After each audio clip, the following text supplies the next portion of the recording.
ইয়ামিন, আজকে আমি তোমাকে একটা ইংলিশ বানান শিখাবো যা সকলেই ভুল করে। উপরে যে ক্লাস লেখাটা দেখতে পাচ্ছ, এটা ভুল। প্রথমে যে লেখাটা আছে এইটা ঠিক আছে, এরপরে তো এই সমস্যা, এই জায়গায় সবাই ভুল করে। অবশ্যই এটা মনোযোগ দিয়ে দেখো। এই যে শেষে এসটা দেখতে পারতেছো, সেটা হবে প্রথমে।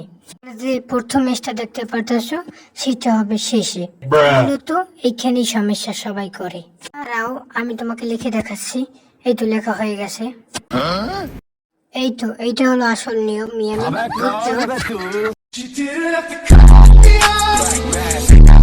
হয়েছে বুঝছি আপু, তুমি পরীক্ষায় গোল্ডেন এ প্লাস পাবে।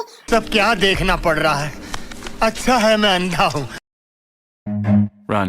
আপু, আমি তোমার কাছে কত টাকা চেয়েছিলাম, সেই টাকা কয়টা দেবা না? আমি তোকে কোনো টাকা দিতে পারবো না, বুঝছিস? দফাও কথা আপু, কেন তুমি টাকা দিতে পারবে না? তুমি কি না আমার সাথে শেষমেশ টাকা নিয়ে ভাব দেখালে? আমি চাইলে একটা হেলিকপ্টার কিনতে পারি, কারণ কিনি না কেন জানো? আমি যদি প্রতিবেশীর বাসার উপর থেকে হেলিকপ্টার করে চলে যাই, তাহলে তারা বলবে কি আর বাসার সামনে থেকে গেলি ইয়ামিন, তো আমার সাথে দেখা দিয়ে গেলি না।